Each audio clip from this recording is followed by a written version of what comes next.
Okay, good afternoon, everybody. Welcome once again to the Meat and Potato Show, Conservative Talk and Off the Broad. I am your host, Christopher Mader, and joining me here at Brad Wyatt's wonderful building here at 18 Grafton Street, Worcester, Massachusetts, here at the Liberty Clubhouse, is Vincent Cogliano Jr. Vincent is running for U.S. Congress out of the 9th District. Do I have that right? The 9th District, right? Hampton County, some of those areas in Massachusetts, correct? Well, Plymouth County, Barnstable County, a little bit of Bristol County. Okay, excellent. So welcome to the show, sir. Great to have you here. Thanks for driving out here. And where were you driving out from? Well, my office, I love my office, and my office is in Norwell, right. But I live in Pembroke. Okay. And grew up in Pembroke. We have a 12-acre farm in Pembroke. Excellent. Tell us about yourself. Tell us about Vincent and why are you running? Well, I'm a businessman. Besides having a family farm, we grow Christmas trees on the farm. But I'm a businessman. Over the years, I've started 4 businesses. Sure. The one I manage now, we started 10 years ago. And 3 years ago, we had 54 employees and we were growing. Now we have fewer than 30. And I'm not happy with either party in Washington, D.C. I don't think either party is doing anything to help small business. Right.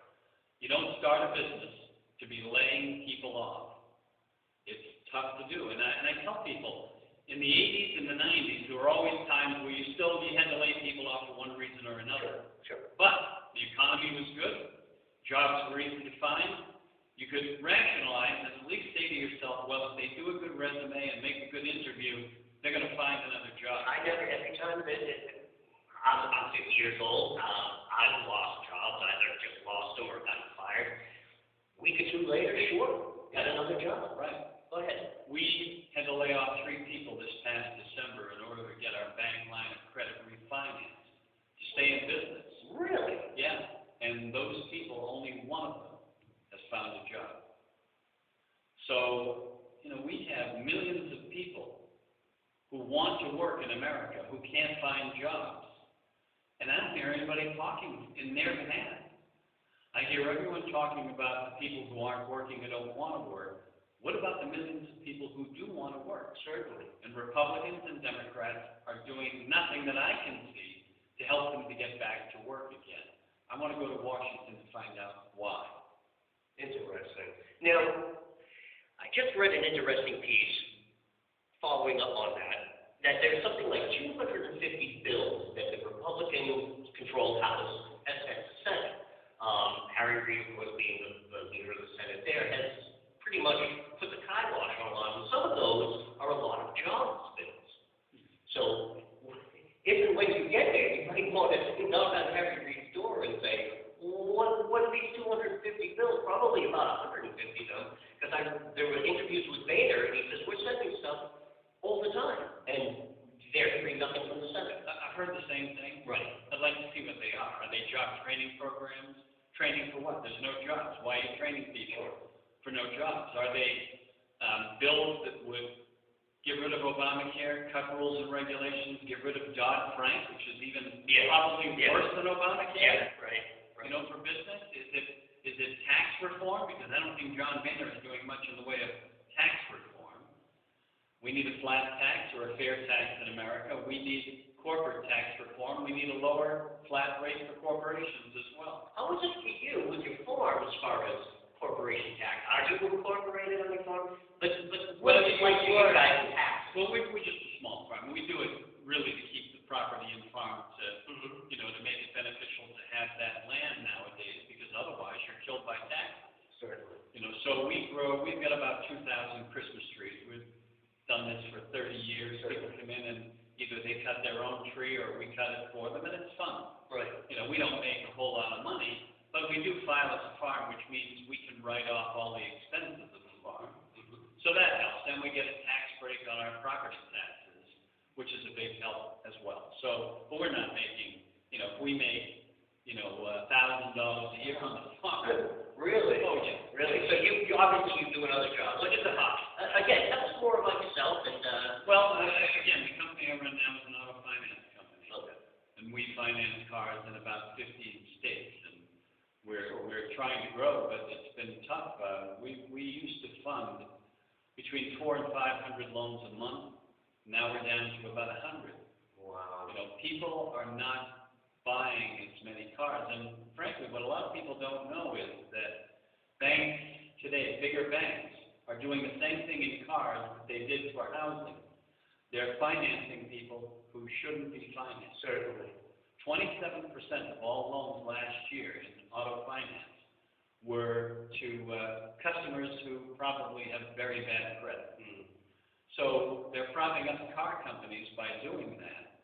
But now, all of a sudden, a lot of those cars are being repossessed because, just like with the housing crisis, they gave loans to people who couldn't afford them. So what did you expect? Did you think that they were going to continue paying when they don't have the money to pay or the history to pay? So right now, you're going to see a bubble bursting in the auto finance business, similar to what happened in the housing business. Exactly. In fact, there was another report that came down that the Obama administration is thinking of, again, easing those credit restrictions again. Well, they're already doing it. They are trying to force, they're suing a lot of banks, for the disparate impact where, they do some analysis that they come up with that says that you're not giving enough loans to minorities, therefore you must be racist. And that's what's happening. And, what people don't know about the housing crisis is that if you look up on the internet, do a search and come up with the 1992 Boston Federal Reserve underwriting guidelines, you'll see the seeds of the housing crisis. The Boston Federal Reserve has been picketed and lobbied by Acorn and other groups. And you read those guidelines and it says throw out credit standards, throw out job history, throw out payment history, income, everything else.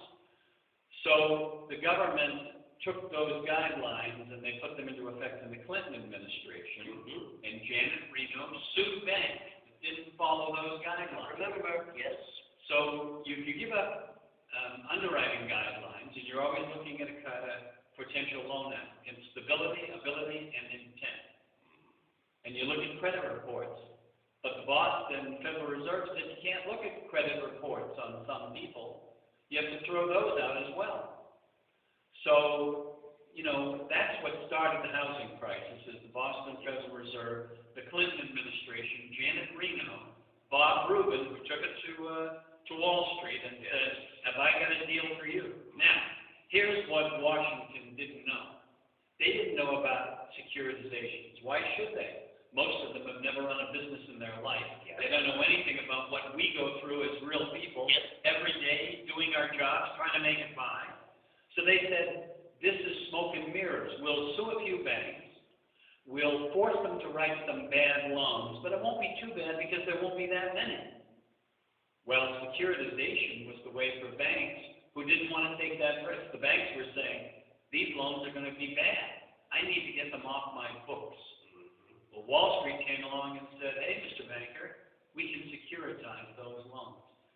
Get them off your books. You never have to worry about them. And you can write as many as the government wants you to write without any risk. That's what they did.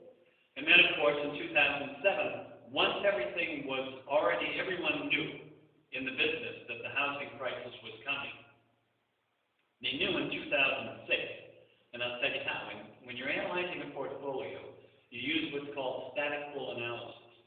I had a friend call me from Colorado in May and said, Vince, how are your statics on the car loan portfolio? And I said, you know what, Craig, I said, the portfolio has had a little bit of a blip. I said, I don't know exactly what it is, but something's going on. We decided to tighten up our underwriting guidelines at that point. In October, he called me again, and he said, Vince, he said, something big is happening. Housing loans are going bad in record numbers. No one's going to report it. Well, Fannie and Freddie came in 2007 when everyone knew that the housing crisis was coming. And they tried to do what's very common with people who don't know what they're doing. They tried to outrun the crisis. They thought if they bought a whole bunch of more loans, that they could actually outrun it, and it wouldn't get them into trouble because somehow those loans would be good. So they put in, what, a couple of $1 trillion? Is that what we call a Ponzi scheme? Essentially it is, but it's not because they're being dishonest. It's because they're being what they typically are, which is stupid bureaucrats who were trying to CYA and didn't want to face up to the problem and thought, let's hide it or outrun it, and maybe no one will notice. Maybe it'll get better. And that's common, and of course it didn't happen, and we had the housing crisis. So then, of course, the government, knowing that they had been the spark and Wall Street the gasoline, they decided to cover it all up with Dodd-Frank. Sure. And Dodd-Frank was nothing more than an attempt to cover up, the crisis that I was going to say, what do you know about Dodd-Frank? The same thing everyone knows, next to nothing. Right. We do know that no one has read it, but state attorney generals are now reading it, and they're starting to sue loan companies over this bill because it gives them the right to do that, and they figure they can extort money out of banks who won't fight the lawsuits. They'll just give in and pay them off, which is what states do. I mean, look what they've done in New York, with all of those lawsuits. So most people, rather than fight the lawsuit, would rather pay it. So that's the game. So that's what, Dodd-Frank just put a big damper on business and on banking. I mean, what they've done is they've said, well, it's, banks are too big to fail. Well, if you think about it, what's happening to all your small community banks? They're all going away. Right, exactly. They're Yeah. disappearing. You and I grew up, yeah. You could go down to Northborough Bank or Pembroke Bank or whatever. Yeah, so what's happened is you've created too big to fail. And those banks, because they are big, they can afford the lawyers and the internal people to comply with all the ridiculous things that the government wants them to do. But the small banks can't. So you get too big to fail on one side and too small to succeed on the other. Yes. So we're throwing out of business a lot of small banks, so they're being gobbled up by the big banks. And we're creating the welfare state, which, when they achieve that, which is what I think the Obama administration is on their way to trying to do, then you've got European socialism, which is big banks, big business, big unions, and big government controlling everyone's lives. And no jobs. No jobs, and worse, no hope. The other thing, too, I spoke to him, Tom Wesley's been on my show. He's been to Europe several times, not only when he was in the Navy, but he traveled to Europe extensively. And he told me on my show that there's what he calls transgenerational unemployment. The grandfather's unemployed, the father's unemployed, the son's unemployed. And again, not necessarily because they're on the dole and they're lazy, although once you get transgenerational, it becomes a way to play. But because there's absolutely nothing to be steeple. One of my son-in-law's fathers, he's from Ireland, my son-in-law is. His father, at 54, was told by the union that he had to retire because a younger person needed his job. Right. And they didn't tell him until after he had actually agreed to do it, because you have to do it, you don't have any choice, that he couldn't get his pension for 3 years. So that's the way it is. There are no jobs in Europe, as there are so few jobs here in America right now. But that's the sacrifice that they expect us to make for creating a welfare state, and that's not a fair trade, in my opinion. One of the things I admire about Winston Churchill is that, before World War II, the people in Britain thought he was, sort of a dodgy guy who would get crazy ideas, whatever. But when the war came, they needed him. And he got them through the war, and after the war, they threw him out again. He lost to the socialists. Right, exactly. And he kept on telling them that socialism doesn't work. It's the worst form of government. That it's a terrible system that takes away people's self-respect. And that was his greatest fight, he thought, and he lost it. And that was tough. I mean, and I hate to see us go the same way, because people don't understand, just what you give up to have the blanket of socialism covering you up. Exactly. Everything. You have safety and security, but you don't have any freedom. And freedom isn't a very safe and secure way to be, but I would definitely choose freedom over safety and security, because it puts me in the driver's seat, it puts you in the driver's seat of your own lives.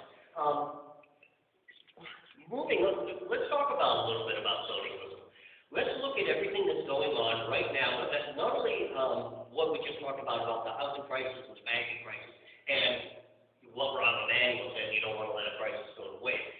They actually used that as a springboard to introduce their socialist policy. Let's look at the second one. Let's look at Obamacare. That's another thing, too. I mean, we saw in the 90s under Clinton with the change in the HIPAA laws, and when Hillary tried to introduce Hillary Care, of course, it was soundly defeated, but their compromise were the HIPAA laws. And I spoke to a man years ago on my show, Stephen Tucker out in Illinois, and he runs a insurance brokerage firm. This man, he and I spoke at length about Obamacare and what it meant. Everything that he had spoken about in 2009 and 2010 on my show, we are seeing today. Never mind the failed launching of the website. That's an asterisk. That's an aside. Everything that we're seeing now, I don't know if you've heard from some of the people that you've met on the campaign trail. My situation is I'm unemployed. I have to take the state-run health care. It is not like when I were kids. We could go see the local doctor. We could see them anytime. If we couldn't pay, we'd work out a payment plan. Everything is so regulated. I can't see my doctor for 3 months. And the last time I saw him was about 2 months ago. And it wasn't like when I was younger. You would think that as I get older, that doctor would say, all right, you're 50, we need to take a little more time, but you would look at a few more things. No, it was slapdash. Okay, how you feeling? I'm okay. Well, what questions do you have? Well, it's like, well, it looks like you're okay. We took your blood, you're okay. Call me in 3 months. It's like, well, wait a minute. I mean, I have, the creeping EVs there going on, and you haven't even looked at me. And this is what we're at right now. It's like a mass production, and this is part of socialism. Just feed them through the grind. Well, I had a checkup about a year ago with my doctor, and something had changed, and I pointed it out to him. I said, doctor, you've got a computer, an iPad, in front of him, as he was talking to me, and he was entering information into the iPad. Yes, mine too. And he said, I'm really sorry. He said, this is now a requirement. He said, I have to do it. He said, I can't even look at you. He said, normally, he said, when I look at a patient, I look for cues about, how your eyes look and how you're... Sure. You can now tell. But he said, now I have to look at this computer. Right. And I said, what do you think of that? He said, I don't like it. He said, it takes away from why I became a doctor. I didn't become a doctor to look into a computer and make notes so the government could look at those notes. And that's what's happening to healthcare, where, I tell people, when I was in the Army, I remember in basic training, the sergeant telling us, you may forget your girlfriend's name, you might forget a lot of things in your life, you'll forget everything. You'll never forget your Army number, your serial number. Sure. We would look at each other and laugh and say, hey, when I'm out of the Army, I'll never remember it. RA2133860. It's burned into your head. Okay? That's what we are in Obamacare. We're that number. We aren't a person anymore. We're a number. And even when you look at Romney Care, the first year Romney Care came into effect, the health care cost of my company went up 28%. Mm-hmm. The next year, 24%. Right. The next year, 23%.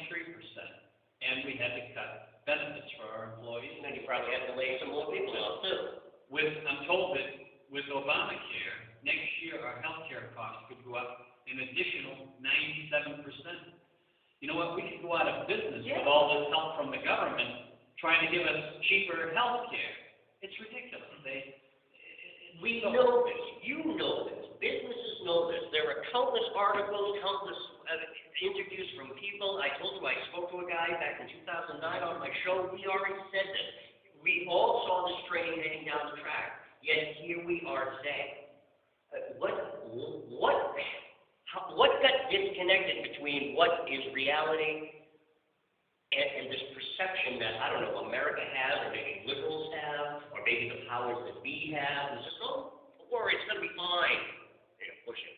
I mean, there's been a disconnect there, hasn't there? It all comes down to, I used to teach classes on how to manage businesses and manage people, because that's really what you're doing. And Douglas McGregor had a great theory. It's called Theory X and Theory Y. Theory X says that people are lazy, shiftless, they don't want to work. If you want them to work, you've got to give them the carrot or the stick. Right. Either you give them an incentive, money, something, or you kick them in the butt to get them to work. Right. Theory Y is that people are motivated. People want to work. They need work for their self-esteem, not just to take care of their families and make a future for themselves. Management's role isn't to do anything except get out of their way and don't do things to demotivate them. Yeah. They come to you motivated already. Have you ever taken a job in your life where you've said, boy, am I going to take this company for a ride? No. I'm not going to work. I'm going to be lazy. I'm not going to do anything. I love contributing. I love having it. I see something wrong. It's like, you know what, I got an idea. Can I talk to you about this? That's right. Well, we're always looking for that next, always pushing that next. This is what I did there with my show. It's like I could have just said, hell with it. I'm not going to be on the radio anymore. Right. I created all of this because I've got that. It's like I want to do something. So Ronald Reagan looked at people and said, theory Y. Yeah. Everyone's motivated. We want to get out of the way of people, and we want them to create and to do things and to work and be successful. And look what happened to the economy. Sure. I remember Somewhere along the line, Democrats got more people to agree than not that people are lazy and no good and whatever. And I'm sorry to say, I think there are Republicans in Washington who believe that now. Yeah. And it's because they're disconnected. They don't run businesses. They don't talk with people every day. Absolutely. You know what? We have employees. I can't think of one of them who doesn't try to do a good job. That doesn't mean they all do a good job, but they try to do a good job. Yeah. And maybe there are some things that hold it back. But, you know, I always thought when that whole thing, the number came out about, well, there's 47% of the people who don't want to work. Well, how about this? Why don't we get out of the way of business and let them create jobs and find out if that's true or not? Because if we accept that fact, then Republicans aren't going to do much to help create jobs either, because why should they? Is that their excuse? Have even Republicans now said to themselves, government's big, we like it big, we're in control, we get all the benefits, and therefore, the heck with it, we're not going to do things that get economic freedom. And you know, what's the saying? Without economic freedom, there is no freedom. You know, and this is the thing that sometimes it's hard to get across to people. Because I hear a lot of candidates talk about freedom, but they don't seem to know where it comes from. When companies are strong, when jobs are plentiful, if I don't like the job that you're giving me, or the benefits, or the way you treat me, I can say, see you later, I'm going to go somewhere else. Right. And it's incumbent that we have an economy. Like you said earlier in the interview, there was a time when you didn't like your job. A week or two later, you'd have another one. Leave it. Right. You know, but this government seems to think that they like this crony capitalism deal, where they can pick the winners and losers and decide, you know, who's successful and who isn't. And that includes us. That's not American. That's not what we grew up with. Freedom comes from having the opportunity to work wherever you want, being able to stand on your own 2 feet, support your family, send your kids to college, or do whatever you want. Right. But when you can't get a job, your self-respect goes away, your hope for the future goes away, everything does, and you become more dependent on government because you have to. Certainly. And that's the opportunity Rahm Emanuel was talking about. Yes. Get people hooked on the government. That's it. That's how. And then we got it. Now, we have more regulations now today than I think ever has existed in the entire history of the United States. Something like 8,000 pages a year. Regulations originally, historically, they were originally invented, clean up the environment. There were violations as far as worker safety was concerned. I'm talking about the Industrial Revolution, the turn of the century. And granted, anybody can open up a history book and we can all come to the conclusion that yes, these were good ideas and this was necessary. Fast forward year 2000, or even now, 2014. No one in their right mind would send a 9-year-old child to work 15 hours a day. No one in their right mind would say to a pregnant woman, you're pregnant, you're fired, move the next person in. But but yet we keep piling more and more and more regulations on. And all it really seems to do is not actually protect people or even benefit businesses. It just seems to keep the ones who have the money to afford the regulations in business. We've just spoken about that. And it just chips off and knocks off all these small companies. You go anywhere through America, you could drive through Worcester. They're boarded up buildings, boarded up businesses, boarded up houses. Never mind going out down south or out Midwest or even far west. Just drive around Worcester. It's always these small companies. I can't afford any more regular. I can't afford this. Go ahead. Right, and that is true. I mean, what you hear from small business people more now than I really care to hear about is when I got enough money in the bank and have my 401k filled and my kids' colleges paid for, I'm out of here. Because they don't want to deal with all the inspectors. And listen, I have to tell you, I have more regulators and people looking over my shoulder and making demands for silly stuff. I mean, things that... It gets ridiculous. Airbrained almost. What happens is you have a bureaucrat sitting at their desk saying, okay, I got nothing to do today. Let's look at Vince's business and let's see if I can... Life can be ruined today. It's Tuesday. Let's ruin someone's day. Right. Well, what do I need? What do I think I want to know about his business that I have no right to know? Or what do I want to regulate or whatever? I mean, here they are. The president now saying that it's just terrible that America doesn't have, a family leave act. Well, if you have, and the minimum wage, when you look at that, right? Back in the 90s and the 80s, you'd drive by fast food restaurants, and there'd be signs in the window saying, help wanted, starting pay $13 an hour. And we'll give you a $100 sign-on bonus. I know exactly what you're talking about. I remember that. So now we need a law that says raise the minimum wage when fast food restaurants were paying $13 an hour years ago. I did. I flipped hamburgers for Burger King back then. Yeah. I ran 51 fast food restaurants I had that I oversaw. And it was tough to get employees. It forces you to hire good people, take care of them, give them pay, give them benefits, do whatever to keep them. And if family leave needed to be a part of it, you would do that too. So we don't need to... You would do it yourself. If an employee came to you and said, Mr. Cogliano, my father just died last week. I need, you'd be like, go. Just go. We come back and put you on the schedule when you're ready to come home. So the economy is bad now, and wages at fast food restaurants and other places have gone down because there are lots of employees looking for jobs, and you don't have to pay as much. That's right. So that's what happens. So government creates a problem by ruining the economy. They don't take responsibility for it. They write laws pretending they have nothing to do with it that hurt business. And then they say, well, now we have to raise wages because people aren't getting paid. And what I really love, too, about this president and this administration is that they claim to be for the little guy, right? For Main Street. Always. Oh, yeah, that's whose side they're on. But they give $75 billion a month to Wall Street to prop up an economy and those companies and the 1%. Their income has risen 5 to 7% over the last 6 years. Middle class income like ours has gone down. Right, low middle class is flat. That's right. Dropping. That's right. So they're taking care of the rich guys. So what I say is, and by the way, they're giving us extended unemployment, more welfare, and more food stamps because we should be happy too. Okay? That's not what we want. We want jobs. Exactly. And they don't give them to us. So it's so disingenuous. They're taking care of Wall Street, pretending to take care of us.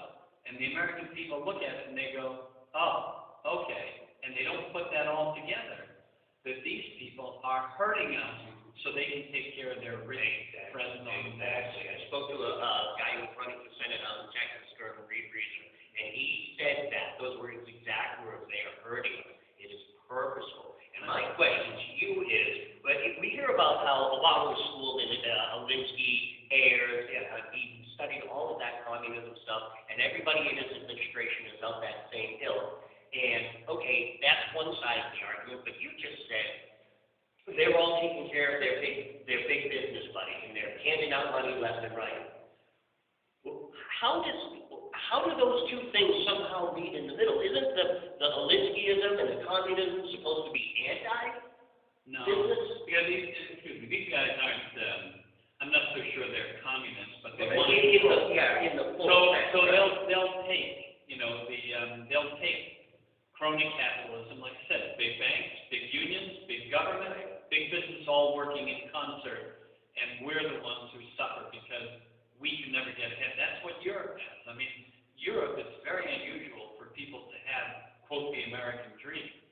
So here is this government now telling us they're for the American dream when they're really not. What they want to do is control every aspect of our lives because they are theory X people who believe we are lazy, shiftless, and stupid, and we can't look out for ourselves. And we're racist and mean, and we're cruel, and we would, step on ants or do whatever. They need to tell us what to say, how to dress, how to think, what to do, and then everyone will be happy because the elites will be in control. Bill Ayers believes he's an elite. If you watched him on the Megyn Kelly show, he's not a radical, he's an elite. Obama is an elite. He above everybody, right? That's right.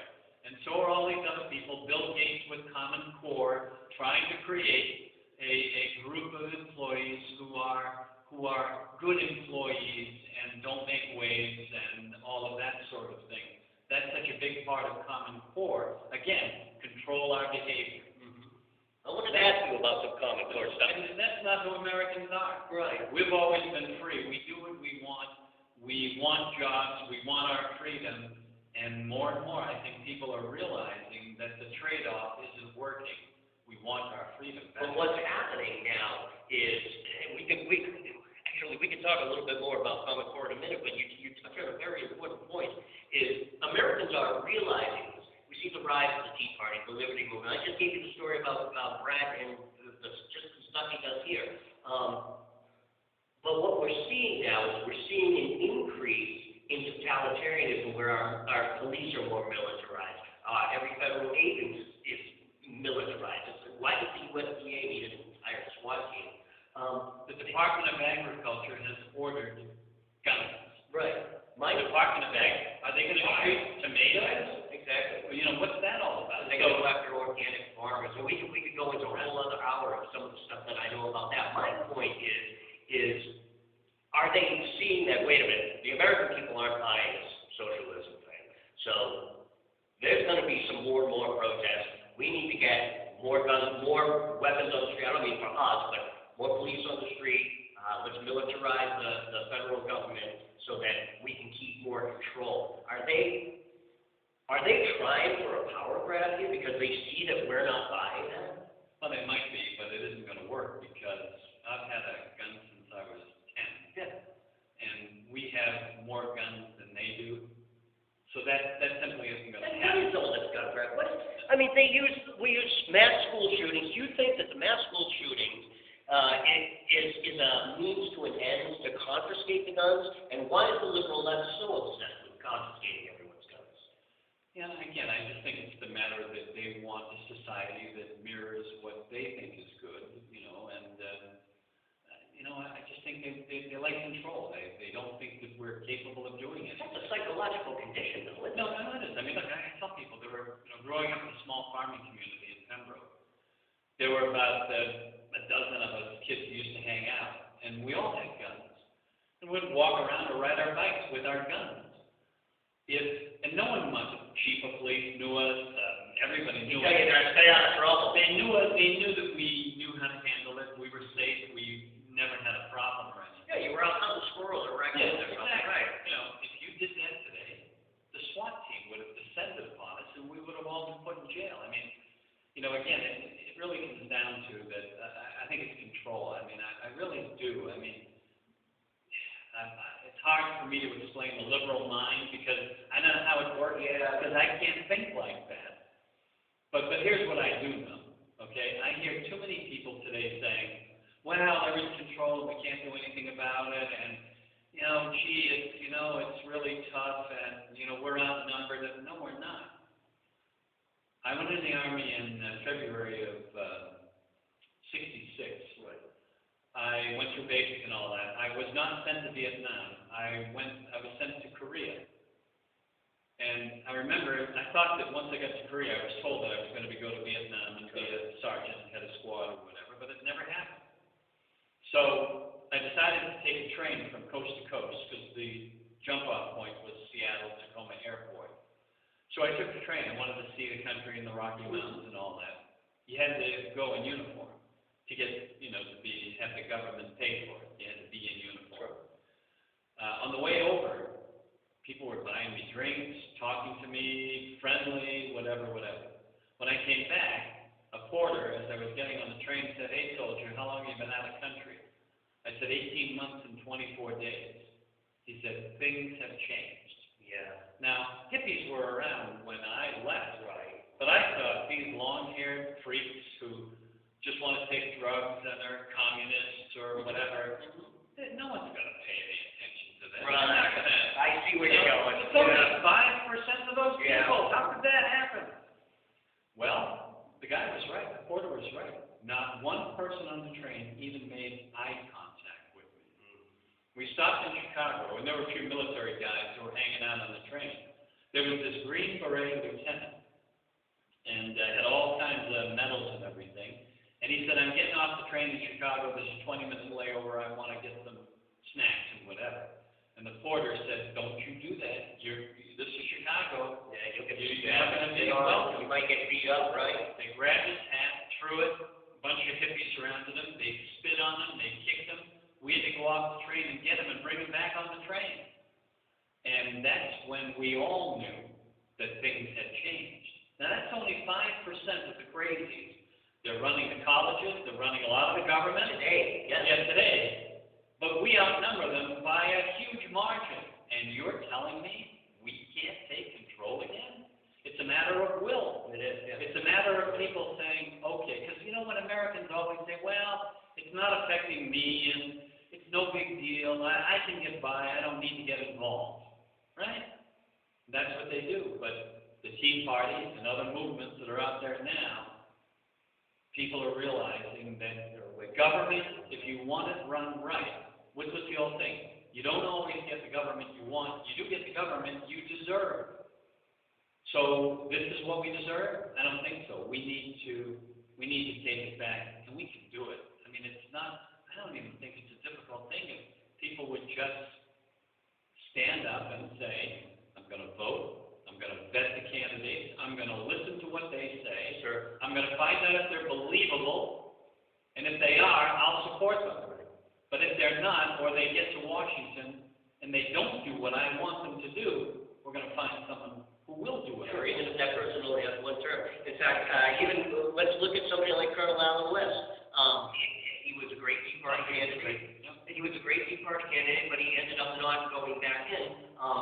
Again, one of the things I love about my show is I always meet people. I interviewed somebody who did a story on the money that goes around Washington. Like once you're done raising your money for your campaign and doing your campaign, and you get into Washington, it's like you're still on that money-raising treadmill.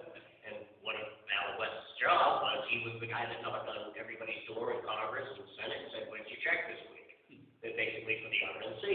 And once this was exposed, everybody realized, well, maybe he's not the Tea Party candidate we all thought he was. The left jumped on that. It's like, oh, there you go. Oh, you thought that he was the big Tea Party candidate. What they failed to realize is what you just said. It's like, we thought he was, then we found this out. And we're holding him accountable. You're going to lose next year because you didn't stand up to your principles. This brings me to my point about the constitutional oath, that when you take that oath, everybody seems, it just seems like a ceremony today. I watched the city council in Worcester a little while ago vote on NDAA.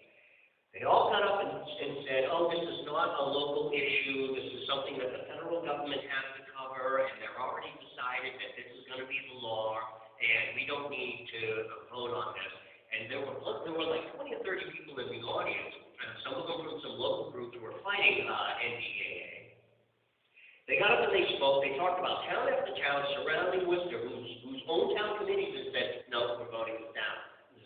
We don't want the federal government in here. We're not going to have them telling our police to arrest Joe or Sue or Bob because they're protesting. That's their right. Leave them alone. Even if they are suspected of something, it's up to our local police and detectives to investigate that. You're not going to come in, grab these people off the street, and indefinitely detain them. Worcester Council said, no, that's a federal problem. We're going to uphold it. That was the point of my video expose when I filmed that was, you just violated your oath. Well, no, it's a federal issue. No, you've got to understand. You read Cleon Skousen's 5,000-year leap. Government is a triangle. You're at the bottom part of that triangle. You hold the most power. You represent the town, the city, us, and we represent us. It's a reciprocal thing. We hold that power. It is your job. Do you see the government today just giving that oath, and representatives just giving the oath like it's a sermon, like they don't quite get it, they don't quite understand it. I was a selectman for 6 years in Pembroke, and I love being a selectman. Had a great time. It was to me, it's a good form of government because when you're out at the supermarket or anywhere, people see you, they know who you are.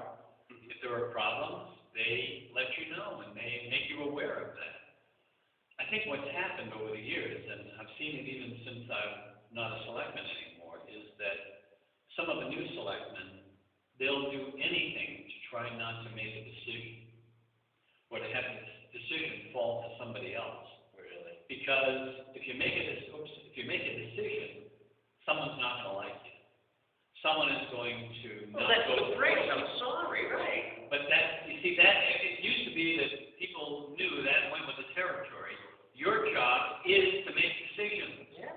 And there's no more important place to make them than at the local level. You don't let the state, you don't let the feds, you don't let anyone come in, or even any regional organizations that come in to try to take over your authority. Because when you give up power and you give it to them, it'll never come back. Exactly. In fact, Connie Lucer had said during that, and then it struck me, she said, well, if I see further on down the road that, this is becoming a problem and people's constitutional rights are being violated, I'll reconsider my vote next time it comes up. And I'm looking at the council, I'm looking at people, it's like, but it's never going to come back. Once you let this in, that is it. Right. Now we've got NSA, we've got drones everywhere. We talk about the militarization of our federal agencies. It's already cameras in public squares. Everywhere. Cameras never going to go away. See if you're stopping at the stop sign. Exactly. I mean, you gotta be kidding me. We as Americans allow that? Well, it's for our own safety, our own good. Government never does anything for our good. They do it for their good. Exactly. And this is what people don't seem to understand, and that's why they sit on the sideline. And until they get the ticket from the machine, from the camera that there's no person connected to, then they say, wow, I didn't realize what freedom I was giving up. That's what people have to realize, and they have to understand. Government is never benevolent. No. Never happens. No. The role of people who go to Washington, in my case, should be to create more freedom at every opportunity, not take it away. But people in Washington don't want to make decisions because if they do, someone won't like them. And the consultants will tell them, Vince, don't make a decision because if you do, that's a bad thing. Let that agency make it or create an agency to do it, which they've done over and over, so they don't have to take any responsibility. Well, that agency is making that decision now. I'll look into it for you. But it's the But they don't. job. That's right. It's It's their job. job. So when you hear the Congress... So well good to delegate authority to an agency, but that agency, like let's look at the EPA, they just go ahead and legislate. Exactly. Whereas Congress should be saying, well, if you want to legislate, that's fine, but you've got to come to a committee meeting and you've got to talk to us first. What did Madison say? Madison said that the checks and balances, because I don't blame the president for trying to take all the authority he can take. Every president, if they're a good president, tries to do that. I don't blame the Congress for doing that either because they believe in their primacy, right? But when one branch gives up that role, and Congress has, Yes. it creates a vacuum. The Congress seems to want the court to decide who's in power and who has the authority. Madison said Congress has the power of the purse. Yes. At any time, they can cut the president off at his or her knees by cutting off the power of the purse. But this Congress, because the press says, oh, government shutdown, oh, everything is terrible, they give up the power of the purse. That's their only power. One of their only powers, but it's the most powerful one. And they've given it away. They don't want to do it. So now you finally have Speaker Boehner suing the president over all those executive orders. Sue him, don't fund anything. Yeah, exactly. Shut off the funding. Right. And stand up to the press and tell people. And you know what? So much of this is the problem with Republicans in general. Republicans stand up there and say, I want personal responsibility, lower taxes, and whatever. And that's it. They don't explain it. They don't say what that'll do for people. They don't say why that's important or anything else. And you know what? They give it up themselves. That's right. So, unless you're willing, we have people on the Republican side who are inarticulate. If you're elected as a Democrat or running as a Democrat, for instance, in Massachusetts, you know exactly what that Democrat stands for. You don't have to go to their website. You don't have to listen to them. You don't have to do anything. If you're a Democrat or a progressive or a socialist, you'll give them money because you know exactly where they stand. With a Republican in Massachusetts, it's a moving target. You never know where they stand. And all they do is they try to do sound bites, real quick hits, because they don't want to explain any of their positions. Because they don't feel adequate maybe in explaining them. They don't feel it's necessary to explain them. I don't know. They make a decision. So many things. But you have to know why you're for or against something. And too often we're against things and we don't know what we're for. I always, it's the old saying, and you've heard it a million times. In Massachusetts, if you're running as a Democrat, you know where you are and where you stand. If you're running as a Democrat light, which many Republicans do, you think that because you're a physically conservative Democrat, that you can beat the Democrat. And given a choice between Democrat light and a Democrat will always choose the Democrat. It's the old thing where I see. Remember the old cartoon with Lucy holding the football for Charlie Brown? Oh, yeah. And she kept on moving it? That's what the Democrats do to us. We move left, and the Democrats move the football further left. Right. And we follow it, instead of saying, no, that doesn't work. My theory is, because ever since I started working on campaigns and interviewing candidates, 6, 7 years now I've been doing this, I've developed a theory that, again, I've watched this. Let's look at the Gomez, Republican light or Democrat light. That's a great term. And I said, as soon as he got it, I said he's going to lose. And everyone's like, well, that's a bad attitude to have. And I said, no, you don't understand. He's trying to placate. He's trying to move into that middle path. And given the choice between a rhino or a Democrat, they're going to always choose a Democrat here in Massachusetts. He's better off going to the far right and standing up for his principles and articulating his platform and telling it like it is and losing on principle, rather than trying to make himself look good to everybody and then just ended up with egg on his face. So I hear people now in the race that I'm in, and there are 4 candidates in the primary. And I hear people say, well, Gabriel Gomez beat Markey in this district. He got more votes. And they're right. He did get more votes. What they don't look at is the turnout. Nobody turned out. What they also don't look at is on the South Shore of Massachusetts, I can't tell you why, Democrats don't like Ed Markey. Democrats don't. So the Democrats didn't turn out for Markey. The Republicans didn't turn out for Gomez. But he did get more votes than Markey, in that district. Sure. So they think, therefore, we should have a very liberal Republican running for this seat, because that's the way they voted the last time in the South Shore, discounting turnout altogether. should have beaten Ed Markey in the general election, he must know.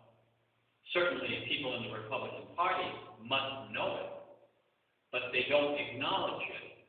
Gabriel Gomez listened to advice. I'm not so sure Gabriel was as Democrat-like. Gabriel's a good guy. I like Gabriel Gomez a lot. Right, I met him a couple of I times. think he was given advice. If he had been Gabriel Gomez, the Navy SEAL, he didn't have to be a total conservative, but if he had been articulate and had been able to articulate his positions and gotten a little angry now and then, I think he would have beaten Ed Markey because he had a resume that was unbelievable. Markey is a career politician. There's that joke. Has anybody seen Ed Markey? No, never seen him. That's right. So I don't blame Gabriel Gomez for what happened as much as I blame whoever was giving him advice. I think it confused him. He was a first-time candidate. He didn't have his feet on the ground. He didn't know who he was. If he had approached this as a Navy SEAL, I think he could have beaten him. Yeah, kick butt and take names. That's right. Ed Markey he's not popular with Democrats. It's amazing. But yet there is. Same thing with Liz Warren. It's like, how did that happen? Over Scott Brown? Class warfare. I mean, you know what? It's been, since the 60s that we've heard about class warfare, that the system is rigged against you. You can't make it. There is no American dream. Right. The big guys who control the money, they're standing in your way of being successful. We need to take away from them and give to you. And Liz Warren brought that to an art form. Right. And people, you can get them angry if you look at issues like that. Even despite the fact that she had $1 million house and that $300,000 a year with Harvard. Maybe we didn't do a good enough job in getting that information out. Democrats don't seem to mind hypocrisy. No. You know, and that bothers me because what that says is my ideology trumps right and wrong, good and evil, and what's good for the American people. I was talking to two Democrats about their state rep, and I was telling them that their state rep and the Democrats don't care about people at all. And they were flabbergasted. They said, "Oh, Vince, you're wrong. You know, he cares." And I said, "No, he doesn't." I said, "If he cared, he'd be doing things to help people get back to work and regain their self-respect. People are happiest when they're productive, can stand on their own 2 feet and take care of themselves. And this state rep is doing nothing to help people do that, and he could. And if everyone did that, jobs would come back to America, and people would be happy and confident and spend money and do things that would help them feel good." And they looked at me very seriously and said, "But Vince, we give them welfare." I swear to God, that's what they said. So that's what they think. They think they don't know. You know, these people who live in these homes in Cambridge or Brookline or whatever, they don't know what self-respect is. They don't have to. When all these illegals pour over the borders and go into yours and my town, they don't have to worry about it because they won't be coming to their town. Right. Okay? Exactly. So it's always easy for them to make these big life-changing decisions for us because they don't have to live by the same rules. And average Democrats, I talk to a lot of Democrats, you know, because I'm out a lot now. And I think some of them are starting to realize that they've been had. They've been lied to. They've been used by people who don't care about them. They only care about power. And they can see it now because, you know, it's like you ask people, they say, you hear so many people. In fact, when I was out getting signatures at the Hanover Mall for the gas tax repeal. Good, thank you. I did that too. I had some people, this couple. I had people say to me, "Oh no, I like high taxes. I make my living on taxes. I work for the state." Like, oh, thank you. Anyway, I had one couple, this woman, she said, "Oh no, the government needs that money." And I said, "Really?" And she said, "It has to be automatic every year to take care of the infrastructure." And I said, "Really?" I said, "Tell me," I said, "do you get an automatic raise every year at your job?" to take care of your infrastructure. Right. And she looked at me and she just turned around and walked away, and she couldn't take that, you know, because, you know, they don't think, you know, it must be wonderful to believe in an ideology that relieves you from having to think about the issues because you just know. You don't have to realistically look at things and say, will this work or will it won't? If it feels good, just do it. And to me, it's a bad ideology, and we as Republicans don't seize on it enough. We talk like numbers crunchers or whatever. This is about people. Those millions of people who have given up ever working again are real human beings, and we don't care about them. And the Democrats sure don't care about them. They will sacrifice those people and their futures for their ideology. Right. That's not what we as human beings should be doing. As a Republican yourself, what did you hear from the GOP as far as helping you on your campaign, or is there somebody? And who's the seated incumbent in your area right now? Bill Keating. Okay, Bill Keating, a Democrat, obviously. Yep. And obviously, we know that the Democrat machine is backing him up. But what did you hear from the GOP machine? Do they have a favorite son or daughter? Or what do you hear from them? Oh, no, they do. I mean, they have chosen the candidate, not the Mass State Committee, but Mitt Romney has chosen the candidate for this district, that I'm running in, and he's decided, without talking to any of the other candidates, that this one particular candidate should, be the one to get the seat. And that's something that, I've been a selectman, I've been involved, I was the chairman of the Plymouth County GOP for 7 years. And one of the things I resented hugely was people in the party or at the periphery of the party deciding who should run and who we should support. Instead of letting you guys just battle that yourself and see who comes out ahead. Not only that, but, the Republican Party in Massachusetts is making progress in a lot of ways. I have to say that. The new computer systems and the pinpoint system of how to get the vote out, which has been tested in 12 races now and is 1/10 of them, is spot on. It's terrific. There are a couple of pieces that, as chairman of the Plymouth County GOP, I've been working with Richard Pila, who's the chairman of the Norfolk GOP, and we think we have a system that can help get more Republicans elected to the State House. Excellent. And that is that the county organizations like Plymouth County, we're the most successful organization probably in the state. We have more Republicans elected in Plymouth County than anywhere else. And it starts with not the organization or the GOP. It starts with good candidates. If you have bad candidates, you can't win, no matter how much money you pour into it in this state. So what we look at is that it's our role as Plymouth County GOP to look and help get selectmen, school committee, people like that elected, because they're on TV in the local community, they're on the media, the newspaper, pays attention to them. And when they get enough, then Mass GOP should step in with this new computer system and help this person who's already pretty well known in their community get elected. So what you're doing is you're working with the grassroots. And one of the things that we noticed was, in running companies, I always look at, people say, well, you got to pay people more money and do this, whatever, to get them to work. No. People work mostly for recognition. Money is a form of recognition.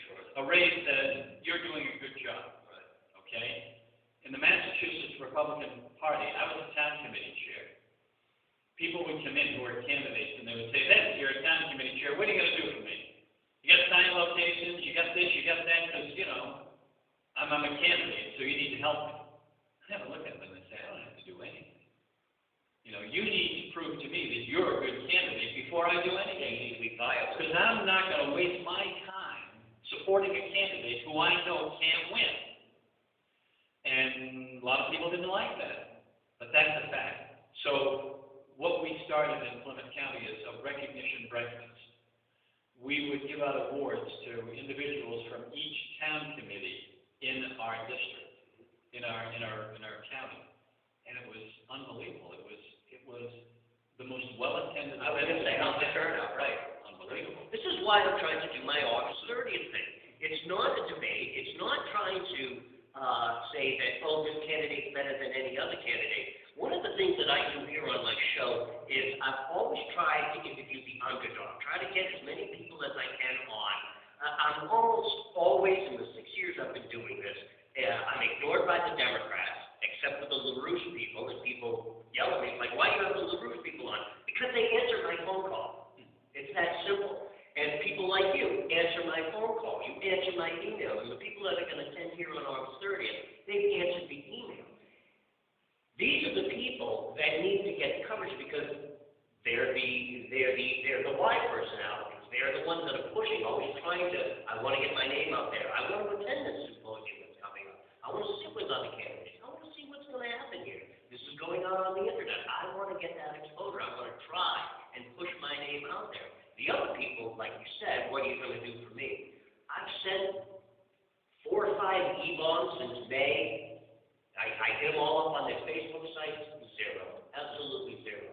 But people like you come onto the show, and I've been doing this for 6 years. I'm looking at 110 candidates since 2008 I've interviewed all across the country.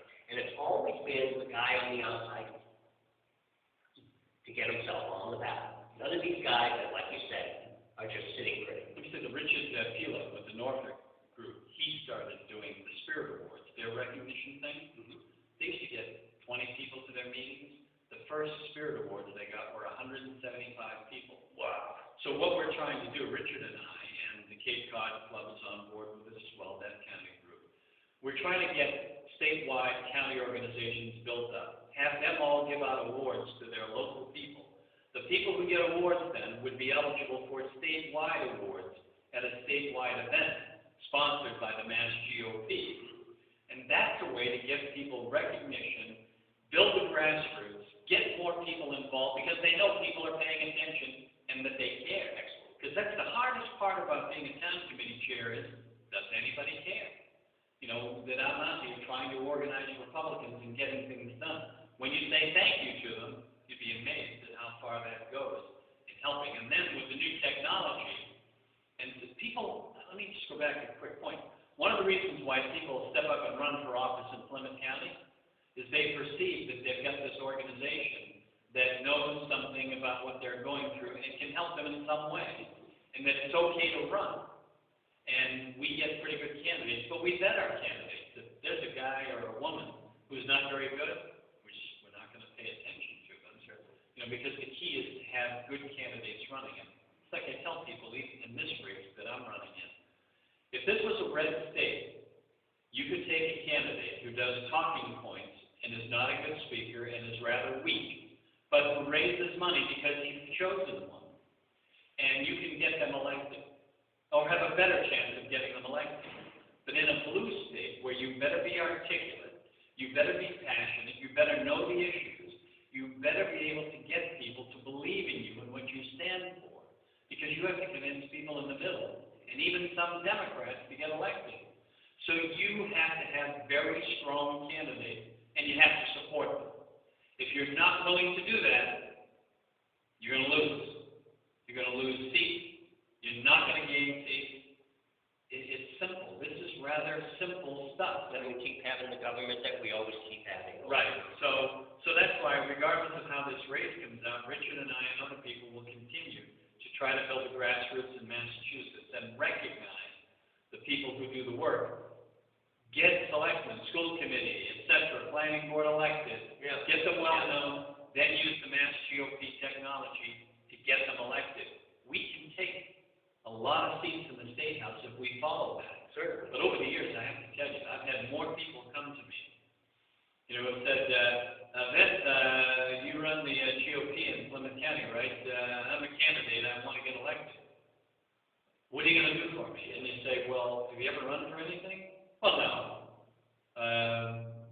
Why do you want to run? Well, I've lived in this community for 25 years and I want to give something back.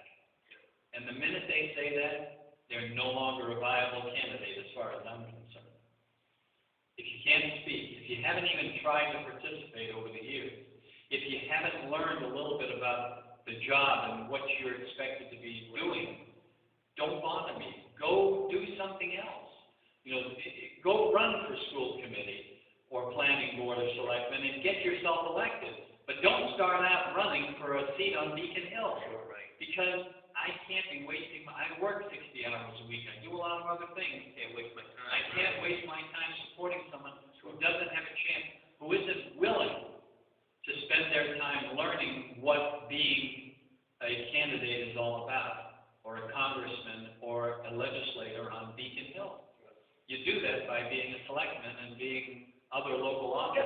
It's like any other job, a career. You start off at the bottom rung and you work your way up. You gain experience. So what's next for you? Where are you heading on to this? How are things looking for you as far as the election is concerned? How are the public out there? How are they responding to you? Very well. I mean, we've had debates, and I encourage people to go onto my website, CoglianoForCongress.com. Look at the debate that we had in Sandwich. We're getting another debate that we had up in Middleborough up online. Also, go to WXPK, the Ed Lambert Show. Look at his podcast. Listen to me. Listen to the other candidates. And I want people to see us all, compare us all, and see what we bring to the table, and whether or not the people believe that I'm electable or not. If they decide no, don't vote for me and don't support me. But if you think that someone like me can represent you in Washington, who has the ability, who knows the issues, who can speak well, who can fight for you, then support me. Sure.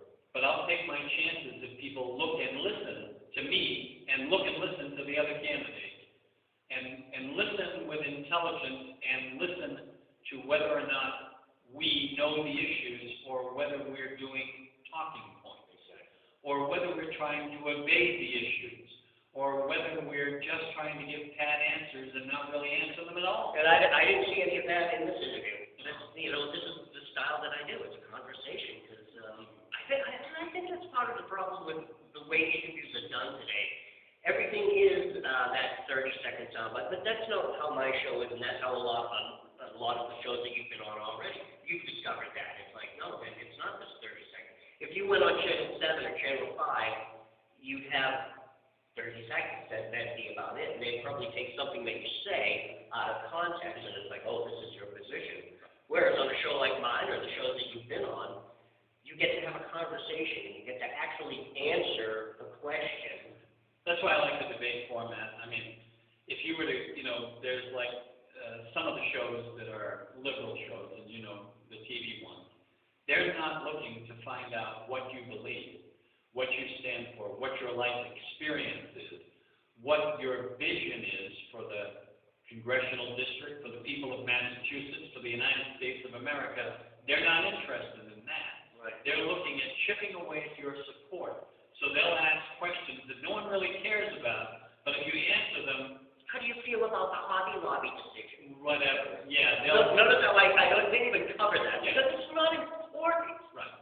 And so many people don't even understand. Exactly, right. They don't get it at all. So I had someone ask me in an interview, and it was a good question, really. How are you going to fight the women who believe, without even thinking, that Republicans have a war on women? And I said, I don't know. I can't deal with people who just don't comprehend the real world. You're coming back on my show. This is what I've said all the years I've been doing this. Even if you don't know the answer, just say it. Right. I don't know. Yeah. People have so much more respect over a person like that. You know what? I don't know. I've been looking into it. I'll have to get back to you. You're being honest about it. But people whose ideology trumps reality, I can't deal with that. I don't know how. I can't spend my time convincing them. I want to convince the people who have given up or who believe that there's no way to change. I want to convince them that we far outnumber the left. Sure. We far outnumber them. All we have to do is have the will. And if we have the will, we can take the country back. I don't want to hear this, that we can't take the country back. I don't even